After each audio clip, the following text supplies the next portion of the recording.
a country which is the third largest economy in the world and is known for market leaders and important players in the automotive, electronics, and other manufacturing industries. When it comes to doing business in Japan, cultural elements can profoundly impact the decision making and ultimately the effectiveness of the business relationship.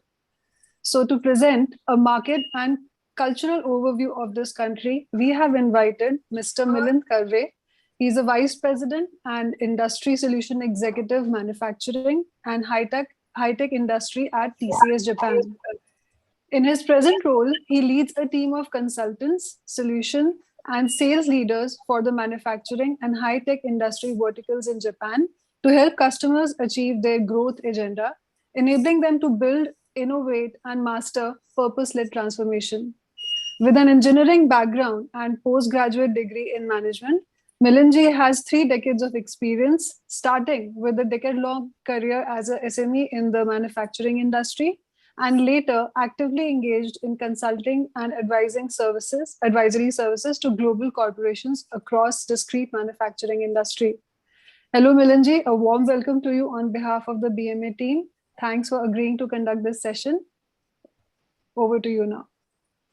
Thank you, Supriya, and my pleasure, as I said, to present my experience working for Japan over the last, I would say, 1 decade now. It's not a very long experience, though.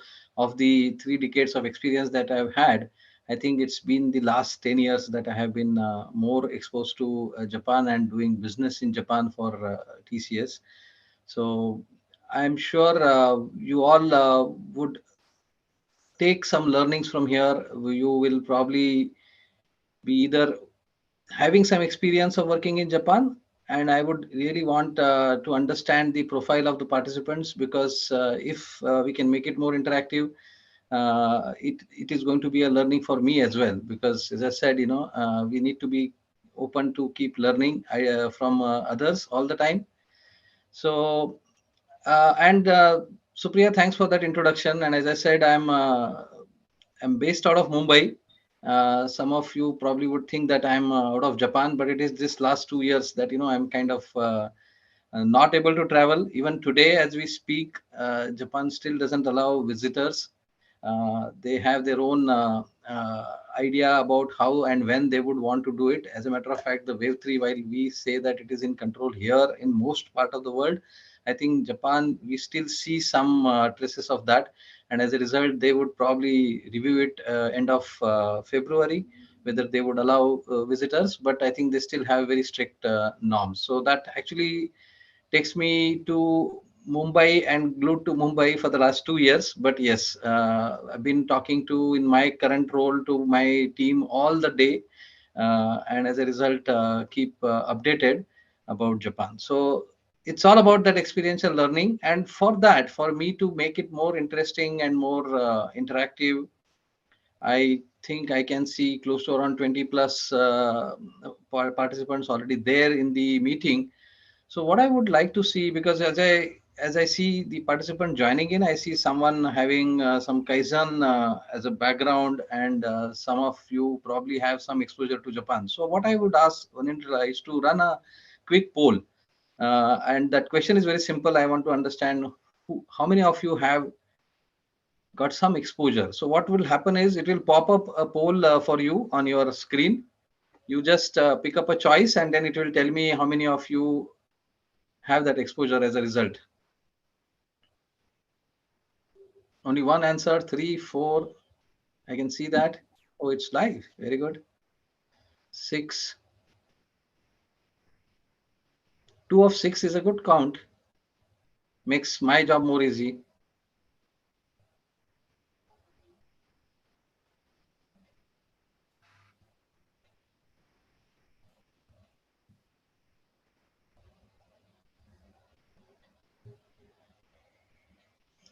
Yeah, 10.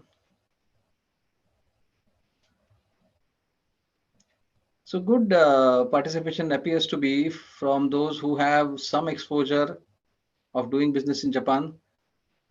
So let's collectively explore Japan once again for those who probably have not had. And we can see there is probably a 40-60 ratio at this point in time.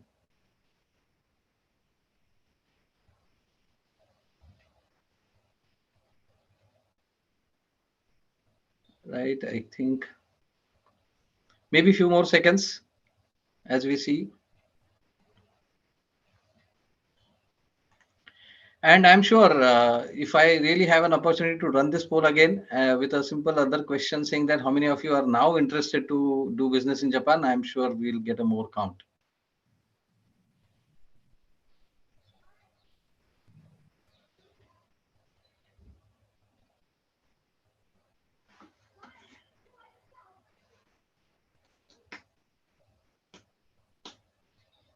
So we'll do one thing. We'll keep this poll on for 2 minutes and 30 seconds. So we have only 35 more seconds to go.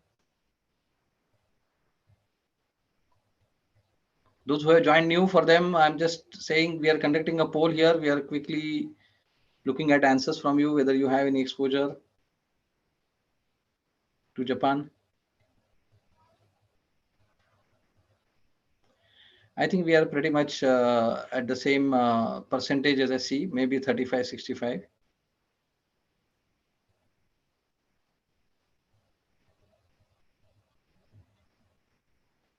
Right, we are there at 2 minutes 30 seconds, so we probably end the poll. Thank you, everyone who have responded, and those of you who couldn't get a chance to respond. I think I have got an answer. What I was more looking at is, yeah, you shared the results, so you can probably, yeah, I think I can close that. Yeah. So what we see is close to 35% of those who are attending today have some exposure to Japan. So as I said, that makes my life more easy, and we will collectively explore Japan once again. With that, I think, and a very quick introduction, which you have already heard, let me get started. So who wants to share the presentation? Ma'am, you will share? Right.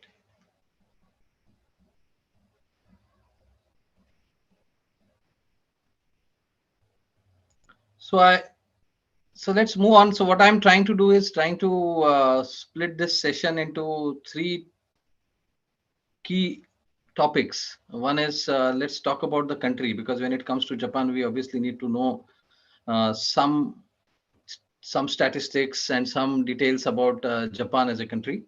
And then we will understand the business etiquettes that get followed in Japan, and then we will also understand the cultural angle in Japan.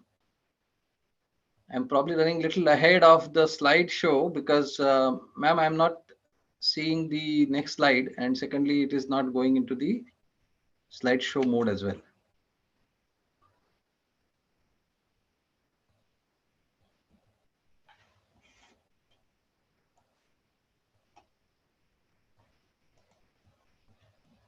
Are you able to see the screen? Yeah, we are seeing the screen, but can you put it on the slideshow mode so that? Yes. It was on slideshow only. Is it now? No, not yet. I'm seeing the outline view also on the left side.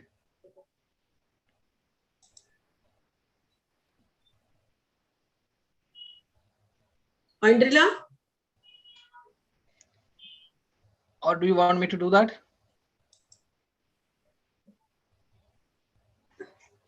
Yes, ma'am. Please share. Yes, ma'am. Ma'am, I have to put it in my desktop. No, let me do that. Let me do that quickly. Sir, please do only do it. Yeah, Let us. I'll do it. I'll do it. Are you able to see it in full screen mode? Yes. Okay. So let me get started. As I said, we will have three sections here primarily about the country, about the business etiquettes, and the cultural essentials that we all want to know, because it's not about just doing business, but I think we need to also know some of those very specific cultural nitty gritties as to why some of those practices, why some of those ways of doing in Japan when you actually attend the business meetings. So coming to the country profiling, you were, I think, in the world map, and this Japan is a S-shaped. The country has a S-shaped map, and as compared to the GMT, 9 hours ahead. And when we are talking about in India, it is 3 hours and 30 minutes. So it's already a late evening, or I would say night there as we speak now. So let's understand some of the economic forecast or economic details about this Japan as a country. And many of you would obviously know this is the third largest economy in the world, behind US and China. Uh, in terms of population, it is 11th in the world. It was ranked 10, but it is 11th in the world. But you'll be surprised if I give you a number which is in the range of 125 million as the only population. And there have been a recent change at the in the Japan. The Prime Minister Kishida-san, who has taken over, and he is actually saying that he has a focus on reducing the inequality and reviving the economy before restoring fiscal balance. Because you probably would have heard about the earlier Prime Minister Abe-san and the revolution that he had brought, which was also known as Abenomics. So while there is a fiscal balance critical situation, I think there is also some other agendas that Kishida-san as a prime minister wants to undertake. And you probably would know that the 2020 Olympics, which is actually conducted 2021 in Tokyo, has been a great success in terms of whatever situation that the entire world was going through. And actually, Japan deserves the credit for conducting a tournament like an event like this. And I will also talk about some cultural aspects as to where Japan and how Japan managed to do this. So coming to some other numbers and the key parameters on the economy, I think you know it's close to around $5 trillion economy. And I know most of us in India, we know that we are also targeting to be a $5 trillion economy. The growth rate of GDP is in the range of 1.4, which appears to be quite low. But the interesting part is the unemployment rate, very low here again. And what we know of is that majority of the population that we have there is, if you look at the ethnicity, it will be Japanese. So the S shape that you see there, West Japan and East Japan, typically you will actually divide, and you will have a lot of these manufacturing factories out of West Japan, whereas Tokyo is again an island like Mumbai. So it is very much in the east part of it. But yes, the northern side of Tokyo will experience a lot of snowfall and cold, which is Hokkaido.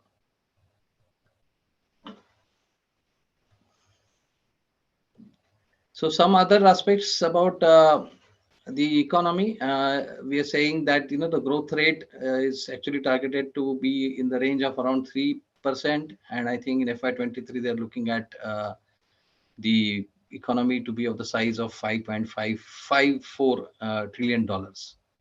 So the average growth rate that they're estimating is close to around 3%. And private consumption. So some of these numbers will also be astonishing. Private consumption, which accounts for more than half of the nation's economy. Exports, you will see, climb 5.5%. Expected growth 11.5%. And there's a huge package which Kishida-san's cabinet has approved as a stimulus package because of the pandemic situation. Coming to some interesting facts about the demographics, I think the chart there very clearly shows by the age, what is the percentage of the population. And one very interesting fact, because if you talk about Japan, you possibly know is the last point that I mentioned there. 1 in every 1,500 person is a 100-year-old. So the count last year of centenarians, as they are called, who are above 100 years, is close to 86,500. I mentioned about the level of urbanization, 92%. What is the surface mass in the country? If you know, it is close to 3/4 is actually hills in Japan. So we've talked about population, I said around 125 million. And there is some interesting fact about the median age in case of males as well as female. So male is around 47, whereas the female is in the range of 50.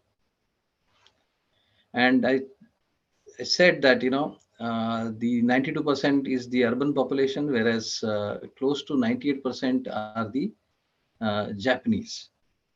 So you don't see too many other ethnicities actually living there in Japan, predominantly because of the very, very, I would say, inward looking or a protected kind of an environment in which they have been actually from the Edo eras have been actually brought about.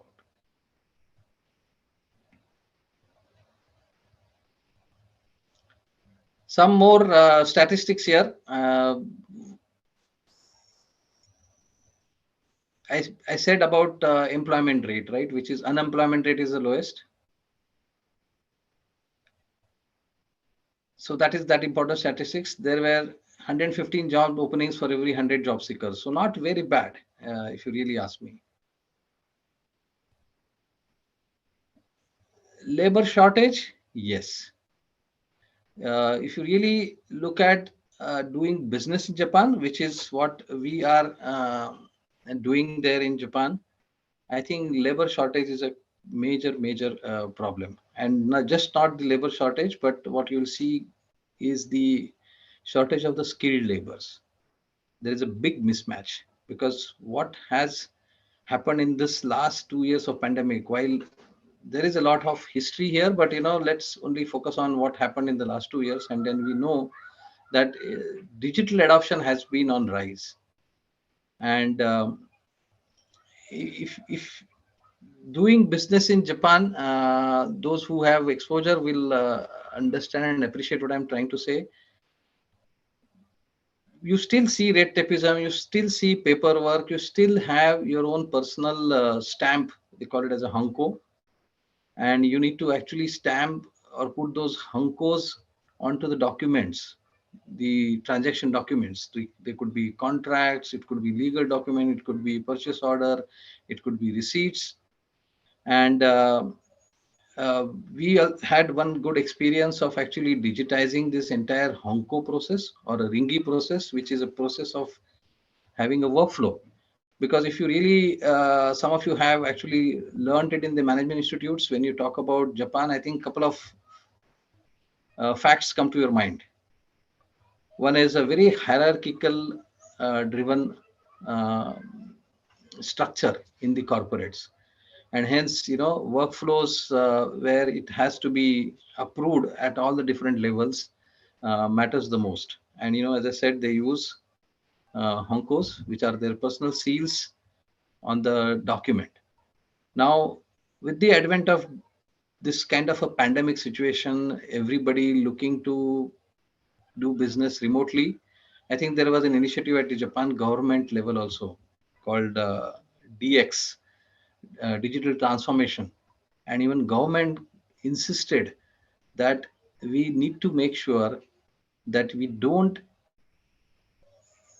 use these kind of processes or practices which will compulsorily make us attend physically in office.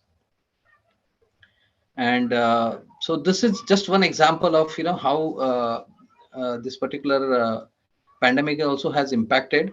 And to tell you, to our surprise, when we were actually operating in that country even before pandemic, and during pandemic, we were not very sure whether we will have the entire workforce moved to home and operate remotely from home. But that happened. That really did work, and it is going to continue. So that such is the impact of the pandemic. But then that has actually forced the digital acceleration in the organizations. So they realize the need for actually doing these processes, carrying out their work digitally, remotely, and as a result, there is a need for these kind of skilled labors to be available in Japan.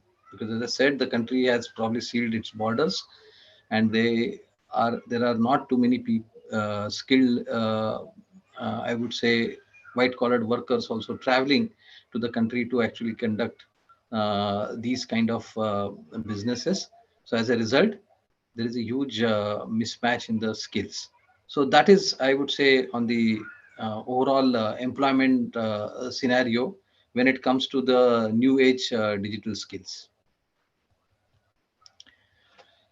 Moving on, and as I said, I actually wanted to make it more interactive, and but with again the digital media where we are conducting this, I don't want to make it a little messy affair. So what we will do is, I will stop once I finish, and I will actually want to do it more interactive once I stop doing my presentation. So till then, I believe it is going to be a monologue, which I will continue to give you some experiential learnings from my experience of working in Japan.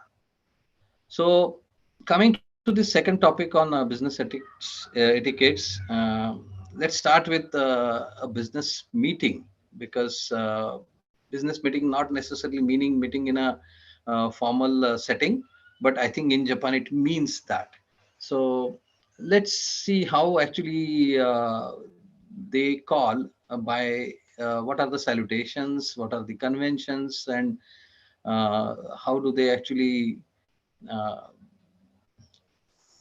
call people. So the last name followed by san is a very common practice of calling people. So I'm never actually known as Milind, but I will be known as a Karve san.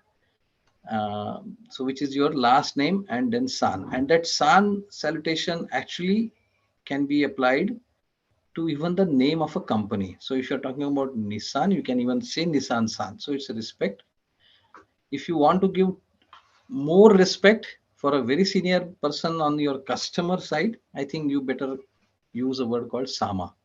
So they use the word called sama. And you having a business card, and there is a very uh, elaborate, or I would call it as a ceremony of actually exchanging business cards when you go into a meeting. Uh, and that is very, very critical. You are going for a meeting and you are not having your business card with you does not give them a right message, uh, because you need to have your name printed on it, you need to have your title, because as I said, they're more hierarchical. They would want to know where do you sit in the overall organizational hierarchy. And and if you don't, if you're not so important enough to have your business card, I think they may not want to take it so seriously. So it is very important that you have a business card. The way you exchange business card is also very important. You should point it out to them. Don't just give it in a the way we give sometimes informally. It is to be held on the corners, and then the card should be read by them when actually you are actually handing it over to them. I think before even you enter the meeting, I think the other important aspect of attending a meeting is the punctuality. You have to be on time, ahead of time. Don't be ahead of too much ahead of time. If your meeting is at 3, be there 10 minutes or 15 minutes before 3. Don't go half an hour before to make them more uncomfortable. But going for a meeting beyond the meeting time is not at all accepted. Secondly, if you have been invited by a customer, even saying decline to that meeting or even giving any excuse for that meeting is also not taken in a good spirit. So you need to have very solid reason for saying no for that meeting. Dress code, I mean, you will see me sitting in Mumbai, I'm wearing a jacket because this is how we are probably used to operate when you go to Japan. And I think they're very formal, uh, the dress code. And I think many of them you will see most of the time wearing only a black trouser and a white shirt in a business scenario. So sometimes, it looks like everybody is wearing the same dress, but that is typically the dress code. Of course, uh, you need to confirm with your host before the meeting what is the dress code for the meeting. It could be a business casual, it could be a business formal. Accordingly, you need to be dressed. Depending upon the season of the year, government also is actually saying There's a cool breeze. They announce a cool breeze period somewhere during the peak summer, where the temperature, they said it's an island nation, so and especially in Tokyo, the temperature can go as high as 35 to 40 degrees. So they announce, unless it is announced by the government, the people will go wearing the jackets. But in a cool breeze, which they announce during that period, of course, you are wearing a white shirt. You're not wearing a t-shirt. You're not wearing a jeans, but you are going without a jacket. That is possibly a cool breeze period during which there is a peak summer in Japan. Mentioned about business card and importance of having your own business cards, the way you hand it over your business cards, the way you do introduction, and in a business meeting setup, the way you are seated, very important. So let me give an example. There are four of you who are going for a meeting, and from the customer side also there are four of them that you are attending. Typically the arrangement of sitting is, in the center of the table the senior most person sits, and the people sitting to the left or right are in the order of their juniority. You understand? What I said is, an exact matching arrangement will be there from the customer side. So the senior most member from the customer side will be matching with the senior most member on our side, and then the junior most people will follow on left to right. So this is on either side of the senior person. So the senior most person needs to sit and face the senior most person on the other side. That is the arrangement. When you are a visitor, you are facing the door. The way the table is organized in a room, you are facing the door. A visitor cannot be having their back to the door, because they should see who is coming into the meeting room. That is also important. And all this is a learning, because we continue to host many of our customers into our offices, either in Japan or here in India, and we have very clearly laid down instructions on how should we make this arrangement. And for us to make sure that we understand their hierarchy, we know their titles beforehand, and hence we actually put their name boards in such a way that we match their seniority with our seniority.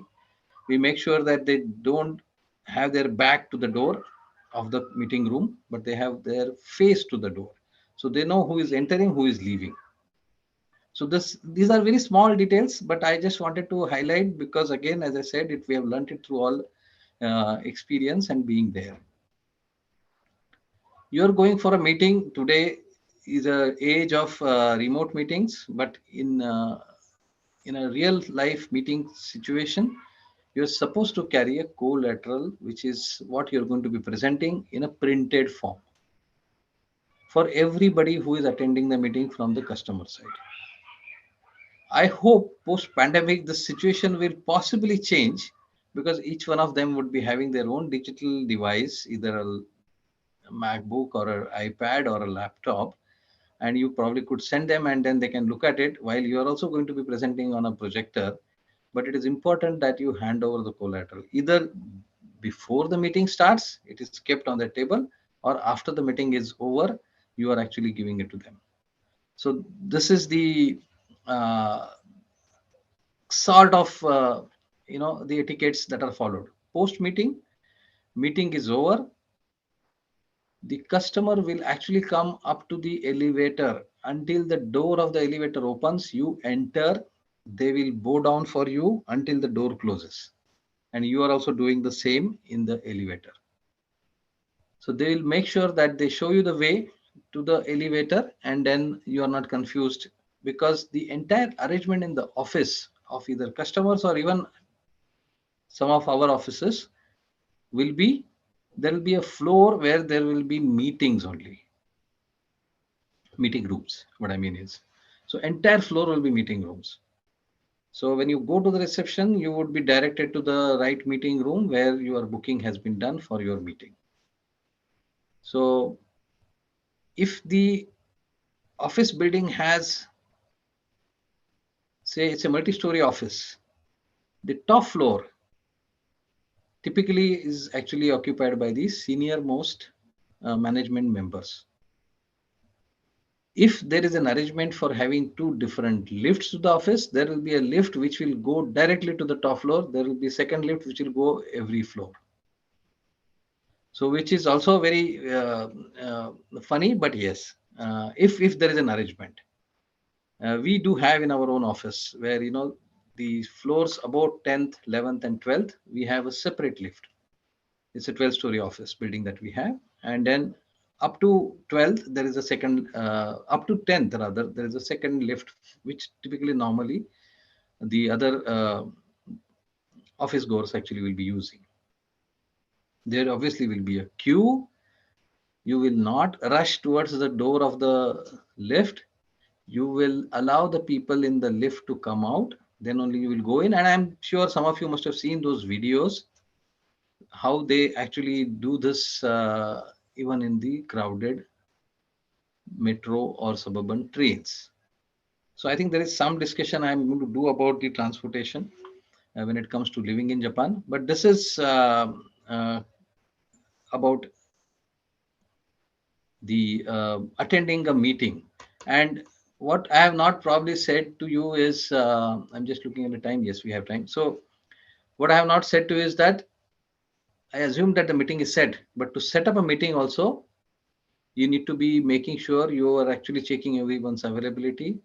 You're making sure the team that you have committed that will attend from your side will be available on that day. No excuse in the last minute that he is not available. I want to shift it by half an hour. I want to prepone it by half an hour. Sorry, better not do any of these change. So we'll have some interesting conversation later when we get into the office arrangement. I think I've given you some brief about how the lift arrangement is done. Office is typically a very open office arrangement. Only the seniors, even at times, I mean, I'm not sure if some of you have seen a video. The Japan Airlines CEO sits in an open office. And when I say open office, it will be a long table and people will be sitting on the opposite ends of the table. There are obviously the arrangement in a such a way that there are some of the manager and general manager level will have a separate, again, open sitting arrangement, but it is everything is open sitting arrangement. And as a result, uh, you're supposed to be not speaking on your phone loudly.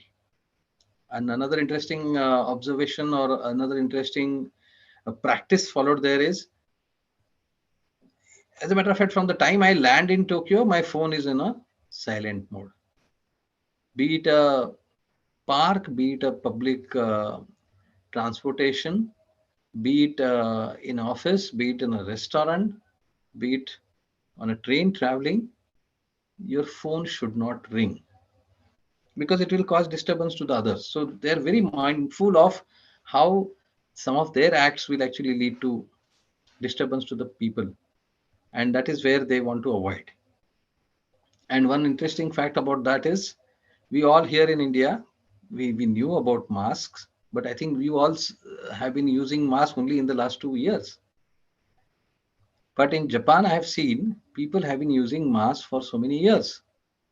And one simple reason, if I have an infection, if I am having a cold, I will rather use mask because I don't want that infection to be transmitted to my other co-worker. Because I'm traveling in a public transport, I'm actually mixing up with people, I better wear my mask. So that is a very, I would say, a hygiene factor that you will see. And especially in a very formal office arrangement,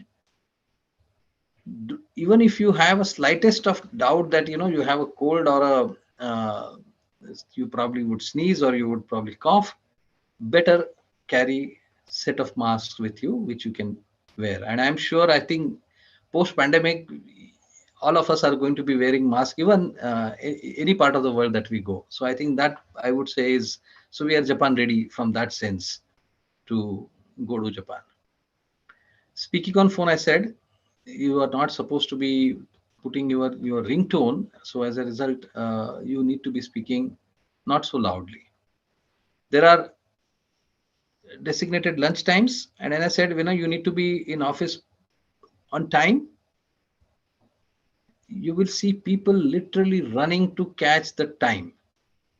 The trains which carry these workforce are never late, and even if the train is late by a minute for once in a blue moon, the station master would be ready to give you a stamp on a pass saying that, sumimasen, or sorry, that this train has been delayed by a minute, and as a result, that person reporting to office will be delayed by a minute.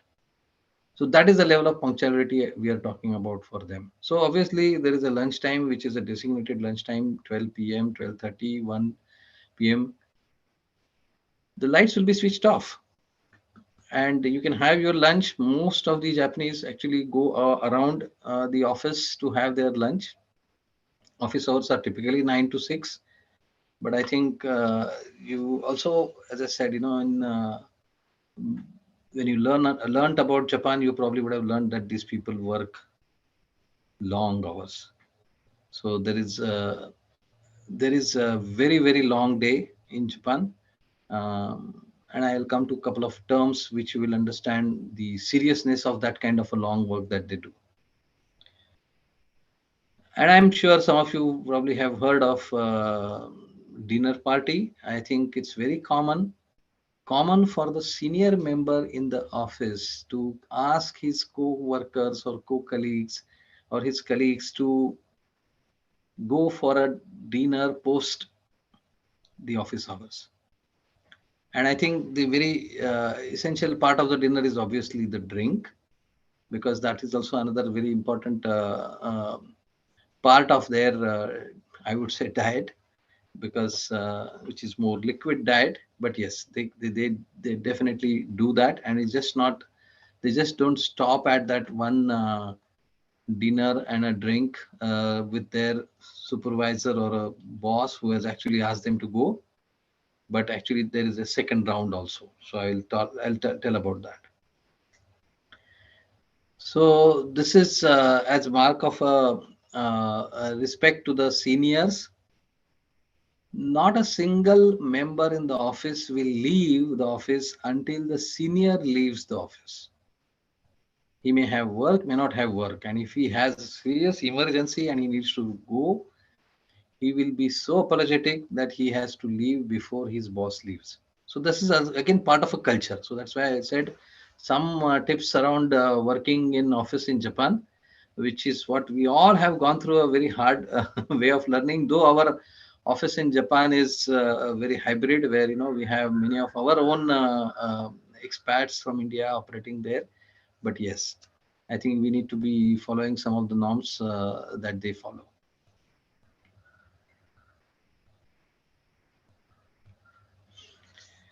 So living in Japan, some very quick cultural essentials. Again, let me uh, tell you about.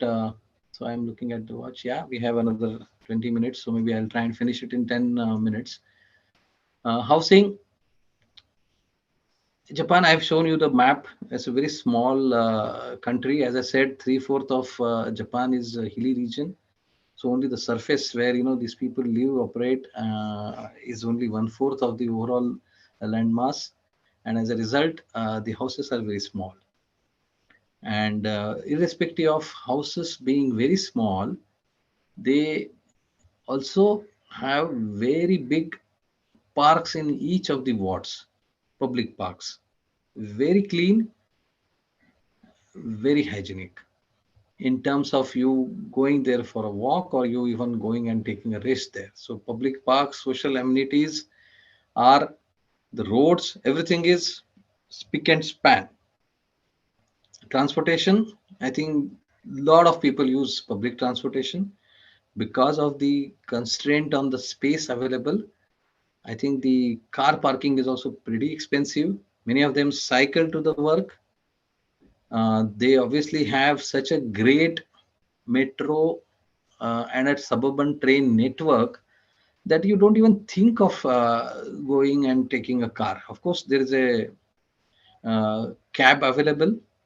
Cab also is a typical, not like your London cabs, but yes, there is a big lobby there of a very local cabs. The Ubers of the world have not been very successful there. And interesting fact about cab is you ask for a cab, don't try to open the door. The driver will open the door for you. Don't even try to close. He will close the door for you. He will have a switch which he will operate to open and close the door for you. So many, as I said, end up actually using the public transportation, and many of them, on an average, spend an hour to commute to office and an hour to return back home. In spite of that, you will see them working so long hours, so you can imagine what time they start, what time they reach back home, because of the way uh, most of the offices will be in the Tokyo area, and then of course for them the commute will be close to around an hour long. As a result of the culture, as I said, many of them probably have only one or even not one meal at a home. Those who are working, either they have one meal in the night sometimes, but very rare, very very rare. So during the weekdays, I'm sure they will all have their both the meals outside. So there are so many eatery joints, so many of them small eatery joints. Obviously, Indian food is cherished well there, so you will see a lot of these Indian food joints also. But these restaurants are in numbers, and they are actually more concentrated towards the bigger railway stations, from where they take the transportation to back home or back to office. So there is only two types of, I would say, active life, right? Either education, which in the schools, or student life, or probably work life, which is where they actually work. And I have probably talked about that. Student life, of course, I have not enjoyed that over there, but yes, very disciplined, and that discipline starts there right in the schools. The children go to the school, and first thing they do in the school is to clean the school. They wipe the floors, they sweep the floors, and then they actually start their curriculum. Shopping convenience stores, as I talked about the eateries and restaurants, I think probably Japan is the only country where you will see every 10 feet you will see one vending machine, and maybe every 30 feet you will see one convenience store, which are probably, most of them will be 7-Eleven chains, and most of them will also be working and late nights. Healthcare, of course, mentioned about their demographics in terms of the centenarians. So you probably know that they live very long life, and as a result, you will obviously have some load on the healthcare. In fact, the pandemic actually exposed some of the infrastructure in healthcare available in Japan, because they're not prepared, because they don't need normal situation that level of healthcare infrastructure. But this probably pandemic forced many of their citizens to probably go through some kind of a healthcare support, and then there was a strain. I don't say that there was too much of panic, but yes, there was a strain on the entire healthcare system. But they do have public healthcare system which are good enough to manage in the normal situation. But the essence of the hygiene that we mentioned, right, and right at the time when you go to a restaurant, what you will be served is a wet towel with which you're supposed to only clean your hands and not use it for your face, and then you start eating. So the hygiene level is so high, and that is the reason you see so many of them, probably having both the meals at outside, and not necessarily investing in having the food cooked at home. So this is in nutshell about some aspects of culture, and I just picked a few line items here to give my experience, and wanted to obviously give you some exposure to some words, not necessarily good words, but some words that you will probably see very often. And those of you who said that they have been doing business in Japan, they obviously know it. this is one word. And as I said, if it was more interactive, we could have had or it was in person session, we could have actually done some kind of a very, very interesting discussions on some of these words. Omotenashi is actually the hospitality in Japan, and this is so for them the customer is king, customer is god, visitor is also a god and a king, and this is possibly the word which has won Japan the status of Olympic city in 2020 when the speech was made by the governor around 2013 when they were to select a city to be hosting 2020 Olympics. I think they talked about how Japanese hospitality we will take care of the visitors. And I think it was on display during this Olympics. Some of you would have seen it because this Olympics uh, was very important for us. It was in news for us also because of some of the medals that we have won there in Tokyo Olympics. But Omotenashi is nothing but the hospitality that we talk about in Japan. I mentioned about long work hours. I mentioned about the stressful life. I mentioned about all these practices and etiquettes, all the processes, all the hierarchical structure. I think it has its own effect, right? So there is some word here called karoshi. There are people who actually are dying of an overwork, and that word means that. So why I'm trying to bring it here is I'm trying to tell you the ill effects of some of the styles and practices they follow, but obviously uh, there is a learning for all of us to take from that. The sincere and the hard work that they do may not be, I would say, doing it more efficiently. They may not be because of the systems that they follow. But yes, there is a tremendous stress because of that overwork. And people dying of overwork is called as karoshi, and which is a very unique phenomena in Japan. And that is the reason I wanted to bring that. Sure, many of you have heard about this word ikigai. I think in the social media world, a lot get actually pushed about Japan. So it's a sense of being there, or your purpose of your being there to live. What actually gives you inner satisfaction uh, of your living, and it is said that why these people live so long because they have that purpose very clear in their mind. What gives them that inner satisfaction? They're not running all the time for after material things.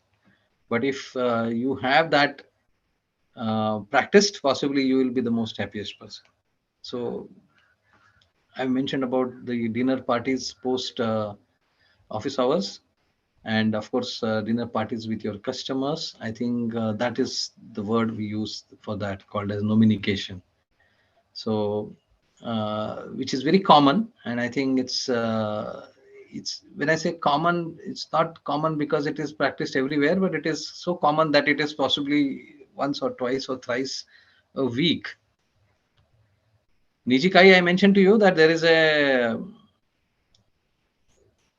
your office boss calling you for a dinner and drinks together. You go with him, you have a very formal plus informal discussion with him, and then the boss goes, and then the team actually goes for a second round, which is called as an ijikai, and they will then do some gossip against the boss in that second round. They probably would go for a third round also, because by the time they reach home it's so late, and possibly you will see them in the office very fresh, straight, on time.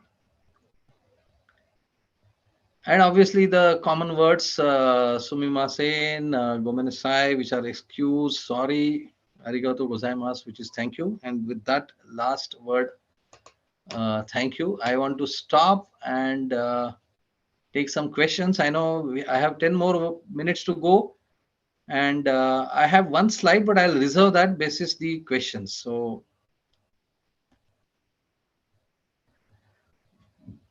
Over to you, Anindra, Kavita ma'am. If you have received any questions on the chat, if there are any messages, because I'm not able to see it, so I'll probably stop sharing to see the messages, and I'll share again when I want to share that slide.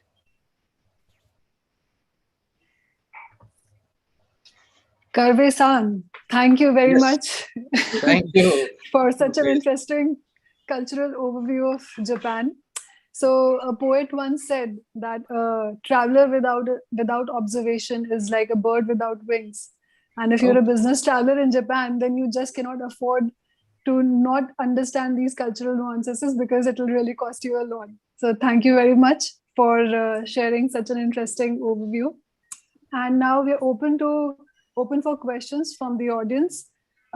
As we saw in the poll, there was a good percentage of people Yes. who had never worked with, had never had any transaction or any business with Japan. And while we are waiting for others to share some questions, one or two questions from my end, if I may. Sure, sure, sure. Go ahead. And Okay. as I said, I don't want just the questions. I want some comments also and Hmm. some additional inputs which I missed. Because, when I was actually talking to Kavita ma'am and decided that, okay, let me talk about this particular topic to the audience here. I said, and when I started thinking, I said, how do I put it? Because, I've never done this kind of a session. What I have been doing is inducting my new colleagues, who we actually put them into Japan. And some of them you have to actually just throw it in the water, right? So they start learning to swim. But I think Japan water is not that easy for them to start learning to swim so fast. So we have to keep doing this, but that happens over a period of time. But putting this all together in a 1 hour session, I said it was tough for me, and hence I said let me also hear and see some comments, so if any learning for me as well. So Right. go ahead with the question. Yeah. Yeah. So what we heard from you was, does that apply to small and larger organizations alike, or is it that this level of we'll say hierarchical and the formal environment and such, I would say to a certain extent, not rigidity but such discipline, is it only limited to larger organizations or even small? Like let's take an SME, or let's say an entrepreneur, a small company. How is it? No, good question actually, and I don't think it is only applicable to the larger organizations, because as I said, it is in their culture, right? A person giving a respect to the senior person is actually at all levels in the in Japan. And as I said, Mm. probably starts in the school, right? They go and sweep the floor, they go and mop the floor, and then they start actually their uh, curriculum. That probably gives them that idea that they have to make sure, first of all, hygiene, and second about the respect. So yes, there are so many other examples of how they actually don't crowd the elevators in the suburban stations, because there is a those who are in a rush will have a right side of the right half of the elevator empty, and those who don't want to rush will actually stand on the left hand side. They will be just standing there, but on elevator you can even walk and run, right? So that will be done only by the people on the right side. And I think West Japan, they follow the other way, but that is how they follow that discipline. So it is there all over. So I don't think it is distinguished between a small or the large organizations. Okay. Okay. So we have a good response from the audience. I'll start with this question from Karun Sharma. So, if you think of settling down in Japan, would you like it? Would you like it to be? I'm asking this question to know about me. Not sure, Karun Sharma. If you could come online and maybe ask the question yourself. Yeah. Oindrala, I hope we can accommodate that. Yes, ma'am. I have unmuted. Okay, thank you. So, Milind sir, I just wanted to know your experience that, finally looking at the cultural values practiced in Japan, if you are given a choice to settle in Japan, would you like to do that? What could be, the positives and negatives? And I'm asking this question to understand my perspective.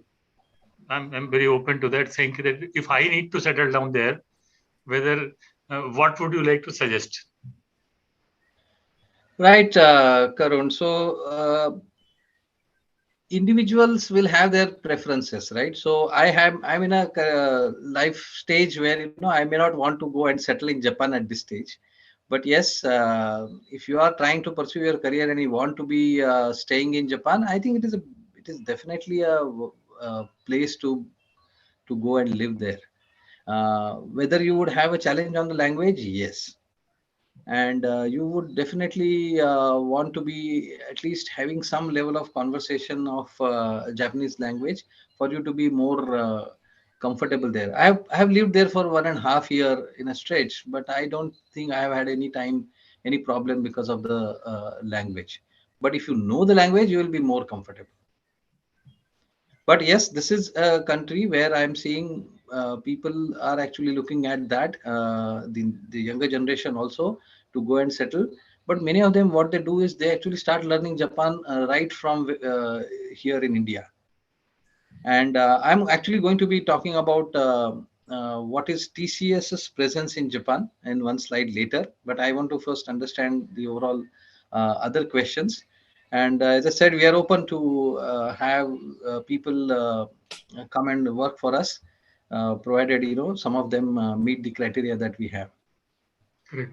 So, considering that many of the people in Japan are above 65 years of age, and when you take the people from India to Japan, and if I am 68 years old, do I at a special value? I mean to say some respectable value, or you would also like to have the people at the age of between 25 and 35.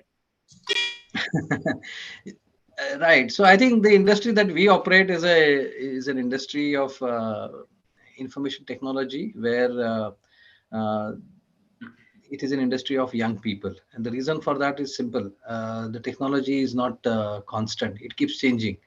So there is a limit to which one can keep acquiring the new skills and keep learning, at such an old age. So you have probably the next generation coming in and doing it at much faster rate than you probably could do, and hence we would not appreciate people at that age. But I think there are organizations. I think the average age people work there is until 75. Okay. So like we talk about 60 in our country, I think there they talk about 75. So what could be the other areas where the people of this age can explore? I think it all depends on the experience. As I said, the skill gap and the skill shortage that Japan is actually experiences is huge. There's a very huge gap in terms of demand and supply.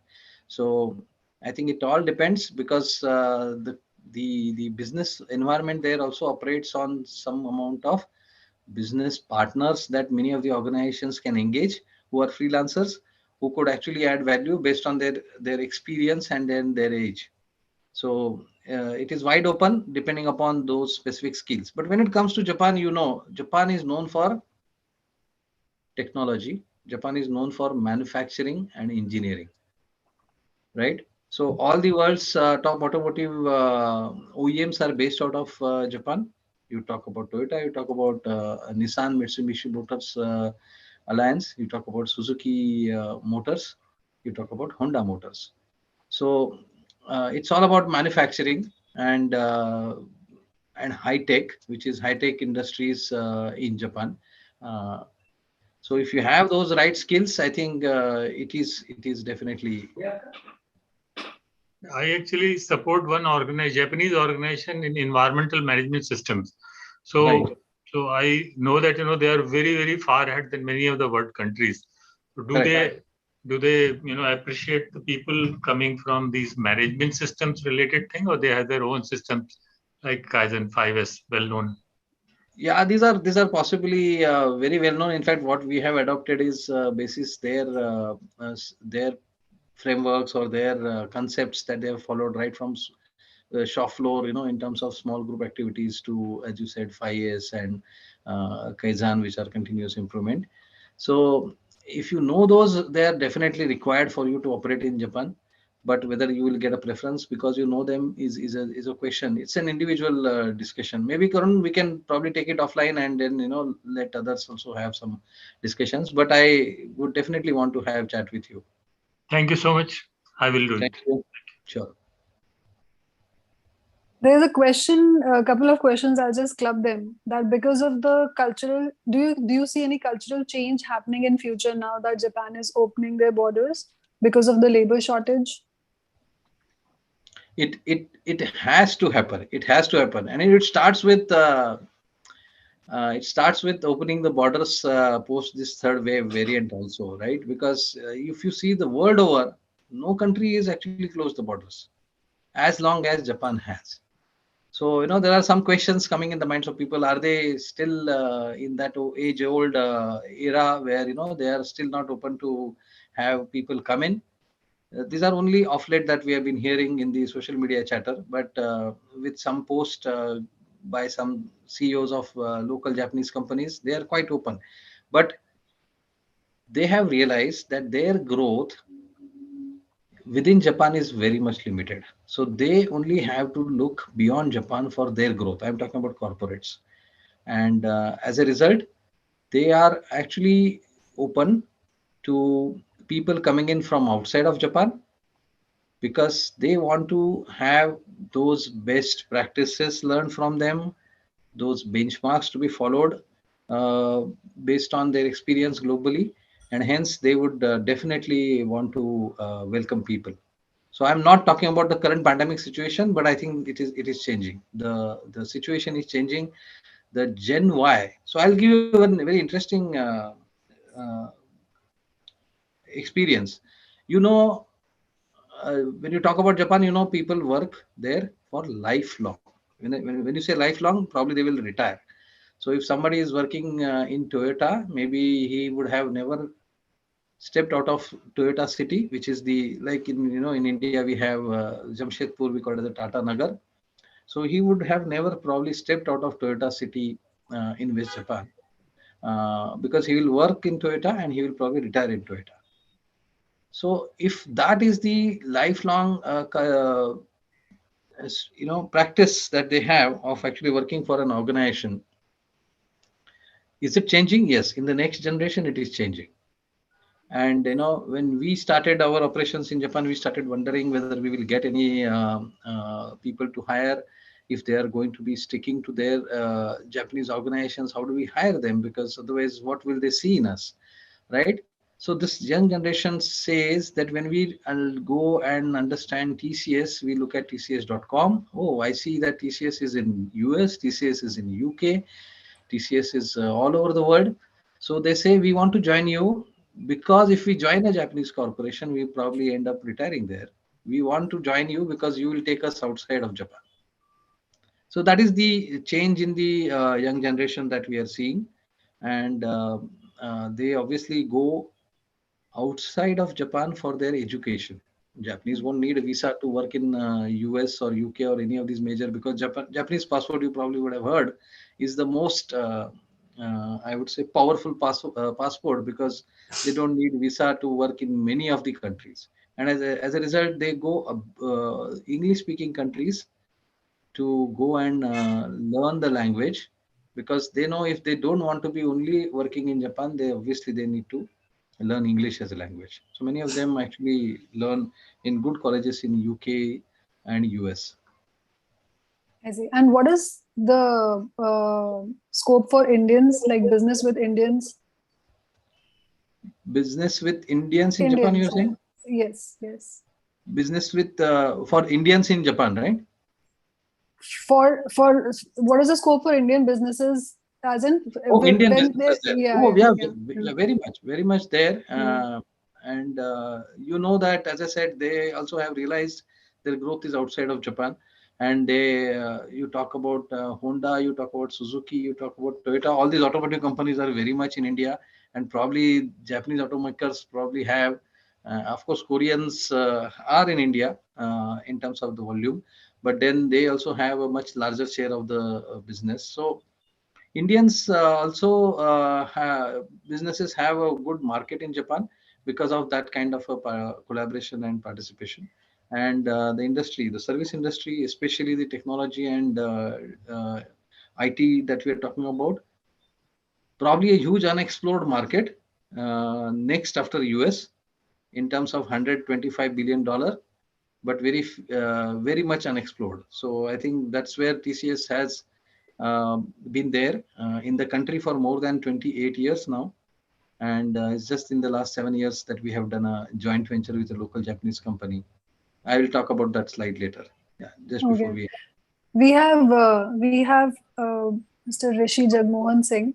He is one of our BMA's executive committee members, and he has a question for you. Yes, sir. Thanks, Supriya. Thank you, Supriya. And Mr. Karve, great insights. I joined in between when you were talking about the, the behavioral aspects of Japanese, and that is very well known, of course. Thank you very much. Got a lot of insights. In fact, there is one comment and there is one question, of course. One comment is that, it was not very encouraging to see that the bosses, command still in the office and people have to still wait in the offices. So that was one part of it. But the Digikai part was pretty promising when you mentioned that, you can, talk out the bosses.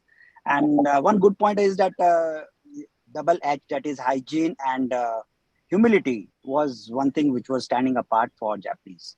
My question is, the way the startup and entrepreneurial wave is, going around in India, what is the, systems in Japan for setting up a kind of a startup over there? Is it a one-stop shop, or the processes are pretty, bureaucratic?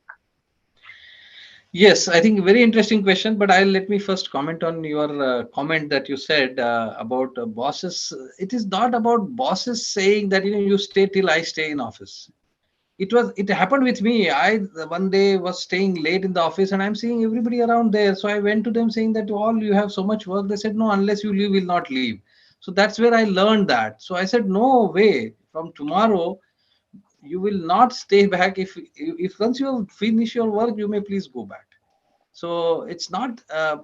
It is surely out of respect, Rishiji. As I said, probably some of them do it, but maybe next generation probably would probably be a little different, and they would for many reasons. But yes, that was possibly a comment on your comment. And I think coming to your question on the startup ecosystem in Japan, even to my surprise, we have not seen as many startup that we see in India. Of course, in the last 2 years in India, it has been mushrooming. A typical unicorn uh, by market capitalization, anything beyond $1 billion, I think they want to call it as a unicorn.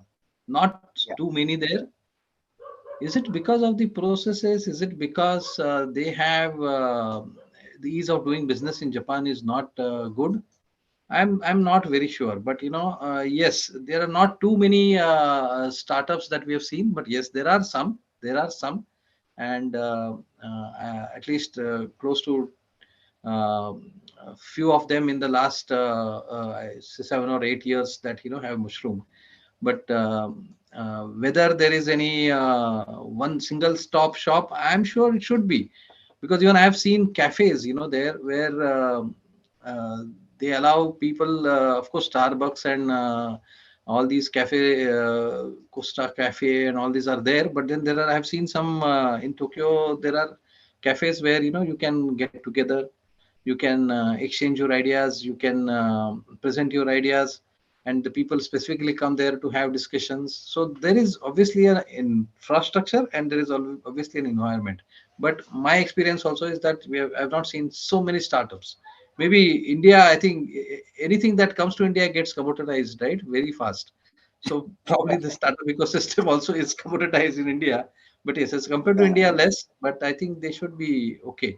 But yes, knowing the bureaucratic way of working in the government organizations, could be there are some processes which are rigid. But I think the government, I think the new government, especially coming up with some of these policies of digital transformation, would be definitely making it much more easier for them too. I think robotics is one area where they have been quite ahead. And as I think one of our earlier participant also mentioned, there is a lot of focus on automation.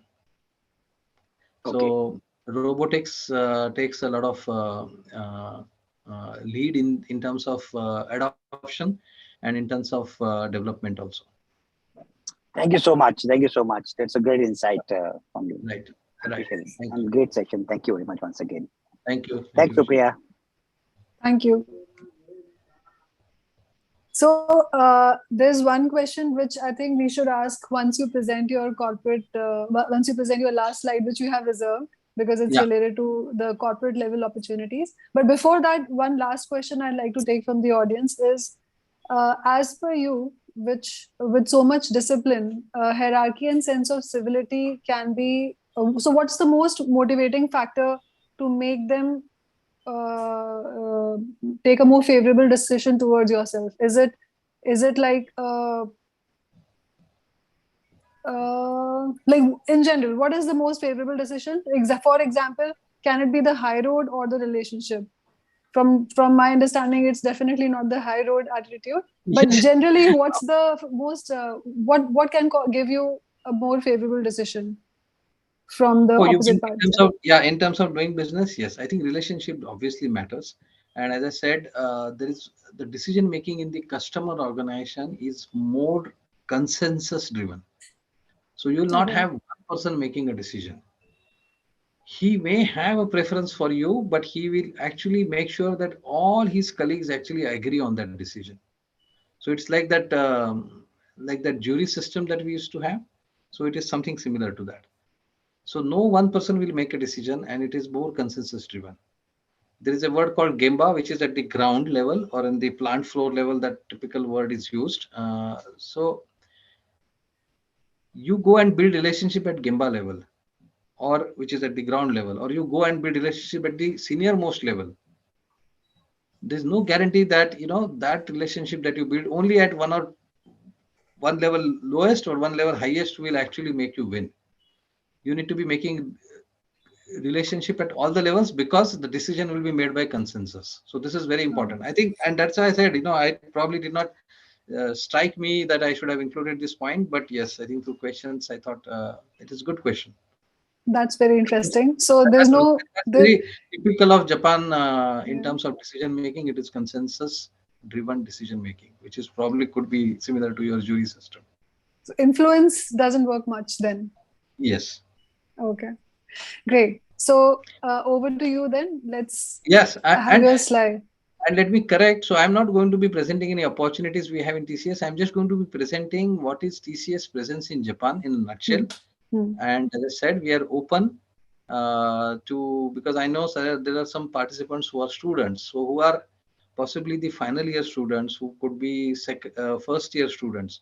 So my advice, Kavita ma'am, to the students also is, if they are serious about pursuing business in Japan or career in Japan, or they want to actually go to Japan, they should start learning the language. There are 5 levels, N5 being the lowest, N4, N3, N2, N1, which is the proficiency level of Japanese language. If in their education of 2 years, I know many of them continue to do a lot of certifications. So I think this is one aspect of learning a language. Many of them learn in schools French and Spanish, but I don't know how many of them want to they use it actually as a result.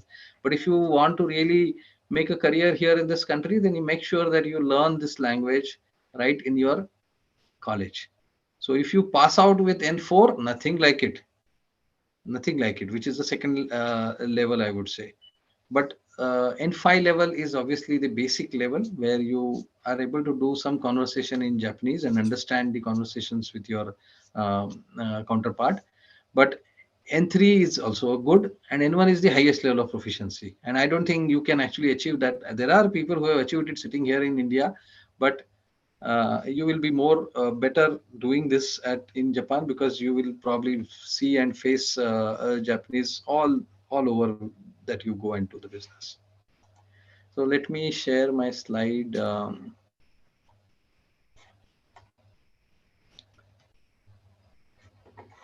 So this is about TCS in Japan. What you see here is Tokyo Tower, big landmark, and we have our office right next to the Tokyo Tower.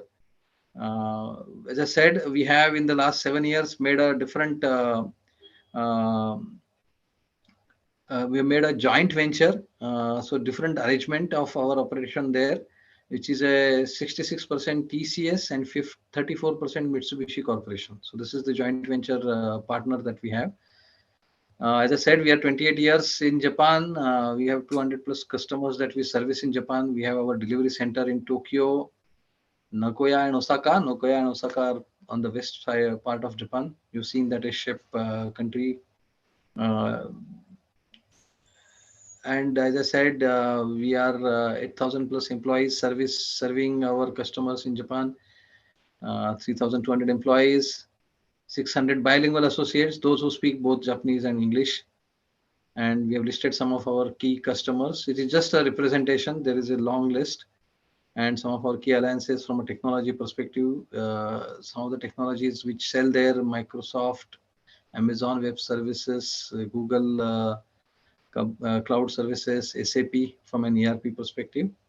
And of course, TCS, through its branding, we have been actually sponsoring as a technology sponsor for the TCS Nakajima Racing, Formula One racing that is done in Shizuoka circuit in Japan.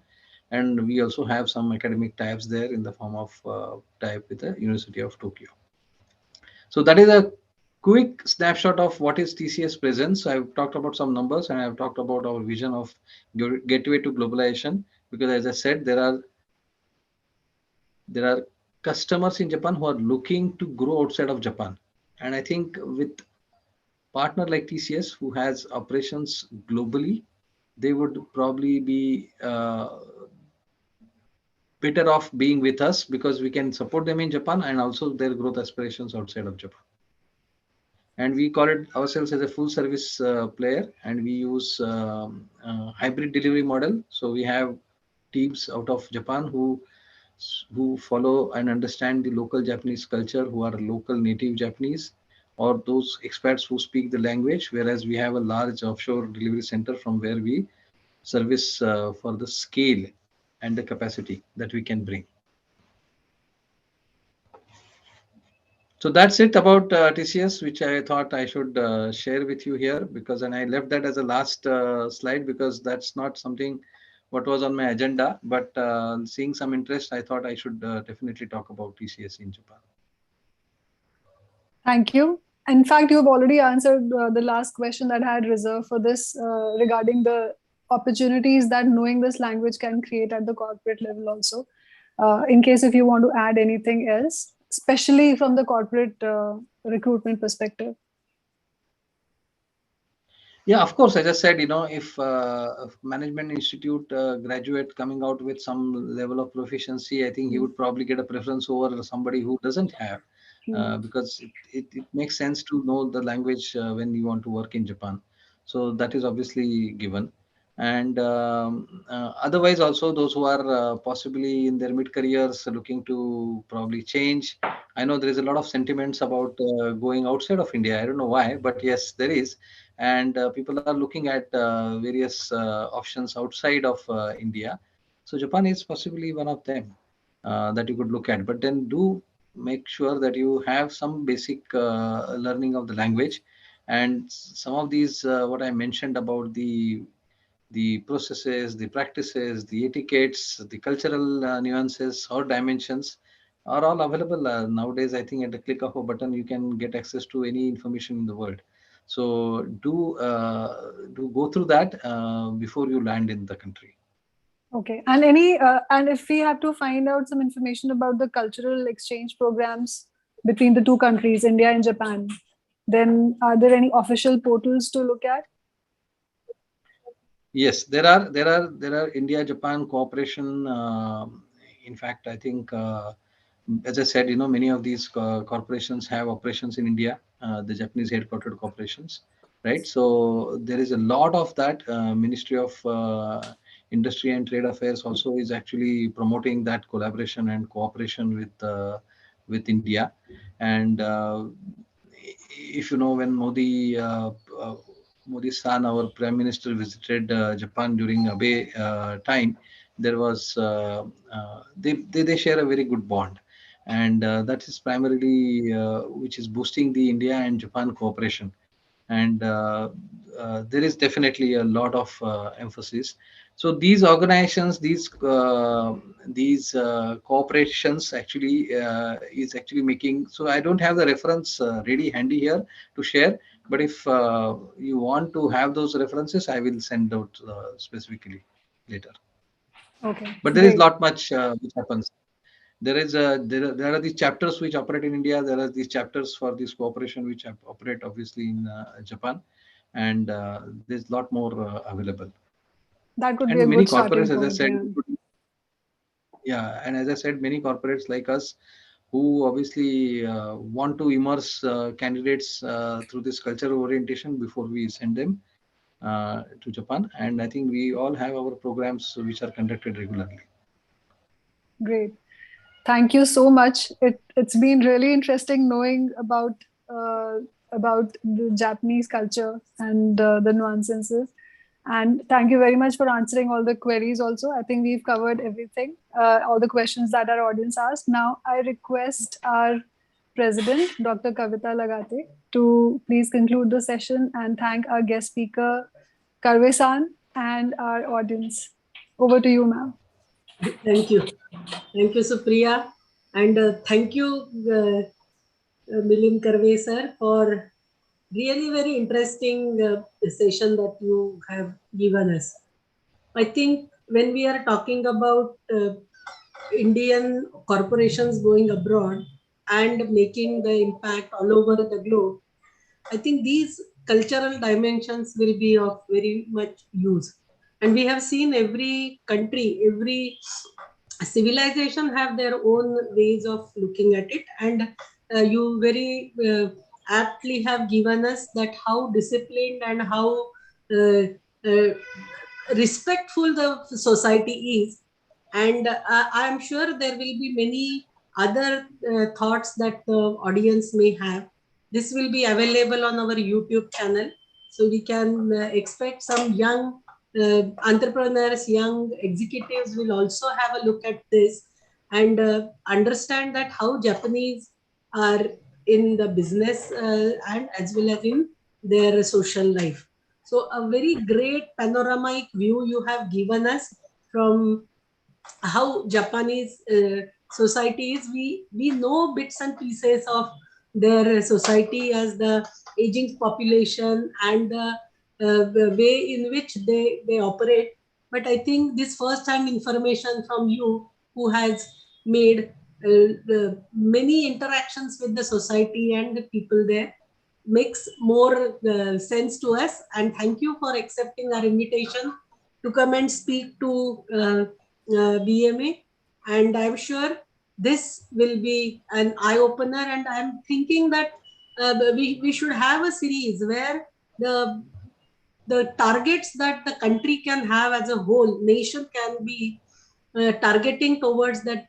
Japan is one, then maybe Europe, then maybe African countries, and how are the typical business practices and how the society works at that level can be an interesting series for our young executives and young students to know, so that the international business, the paper that they do, the course that they do during their management program, I think this will add value to that. So thank you, Milind sir, for accepting and giving us a very wide coverage of the topics that you, as your experience, you have shared. I will request everyone to keep the videos on for some time so that we can have a photograph for the smiling moments that we generally share after our events. So please keep your video on for some time so that the secretariat members can take the photograph. As usual on 19th, once again, we will have a webinar on 11th, sorry, not 19th, 11th, we will have another webinar. Do join us at 6 o'clock. Please visit Bombay Management Association's YouTube channel, where we have more than 200 very interesting and very educative videos, and you can have a look at them. There are series which we have done. There are some silos of lectures and webinars that we are hosting. Your footfall on our YouTube channel will encourage us. Do join us every Wednesday and Friday for sessions in management, leadership, and personal growth. Thank you all for joining, and be at home, take care of yourself, and do join us on Friday for Friday Fundamentals. Thank you. Thank you. Thank you for the opportunity once again. And thanks for quite interactive discussions. All those who posed questions, all those probably who wanted to know more about Japan, I hope I have been able to do justice. If not, you do reach out to me and we can always have exchange later also. Thank you, ma'am, once again. Thank you. Thank you. You can see his Mr. Milind Karve's email address, which is flashed at the beginning. You can log on to YouTube channel and see the first slide has his email address. Those who want to communicate with him may send the query and comments to him also. Thank you. Thank you. Andrila? Thank you. Yes, ma'am.